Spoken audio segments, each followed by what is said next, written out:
ఎందుకు అనవసరంగా గెలుపుతావు, తిట్టిపించుకుంటావు, ఆడామేవు, నువ్వు ఆడామ తీరే ఉండు, నీకెందుకు ఈ మొగల పంచాయతీ, ఎందుకు వస్తున్నావు ఇలా పో, అప్పుడు బతుకమ్మలు ఆడుకుంటూ కదా, బతుకమ్మలు ఆడుకుంటావు, అట్లా ఎంపీను ఎమ్మెల్సీను ఆడికి అట్లా ఉండు. అట్లా మా వాళ్ళు స్పోక్స్ పర్సన్లు మా లీడర్ల కోపం వచ్చి ఏం మాట్లాడుతున్నావు అదేమని అన్నారు అనుకో, నోరు జారీరు అనుకో.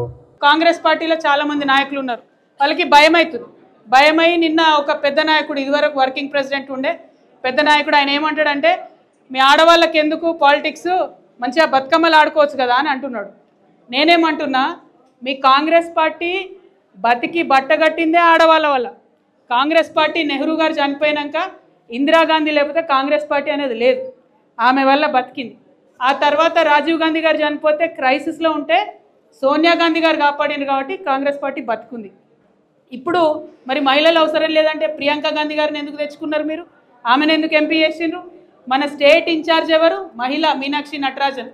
అన్నిటికన్నా ఎక్కువ నేను ఇవాళ కాంగ్రెస్ పార్టీ మహేష్ కుమార్ గౌడ్ గారిని, రేవంత్ రెడ్డి గారిని అడుగుతున్నా, ఇది మీ పార్టీ అఫీషియల్ వ్యూనా? ఆడవాళ్ళు కేవలం బతుకమ్మలు ఆడుకోవాలనా?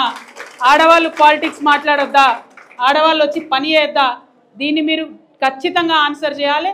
ఇట్లా అడ్డగోలుగా ఆడవాళ్ళ మీద మాట్లాడినటువంటి మీ జగ్గారెడ్డి మీద ఏం చర్య తీసుకుంటుందో ఇలా తెలంగాణ మహిళా లోకమంతా కూడా చూస్తుంది. మీరు చర్యలు తీసుకోకపోతే ఖచ్చితంగా రానున్న రోజుల్లో మేము బుద్ధి చెప్తాం. నిర్మలమ్మ అంటే జగ్గారెడ్డి అన్న వైఫ్, ఆమె ఇలా టీఎస్ఐసి చైర్మన్గా ఉన్నది. నేను నిర్మలమ్మను, జగ్గారెడ్డి అన్న బిడ్డ ఉన్నది జయమ్మ, ఆ అమ్మాయి కూడా పాలిటిక్స్లో తిరుగుతుంది.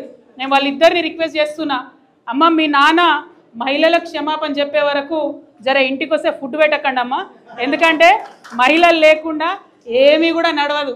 కానీ మహిళల మీద అడ్డగోలుగా నోరుబారేసుకున్నటువంటి జగ్గారెడ్డి గారిని వారి కుటుంబ సభ్యులే బాగు చేయవలసిందిగా నేను రిక్వెస్ట్ చేస్తూ ఉన్నా.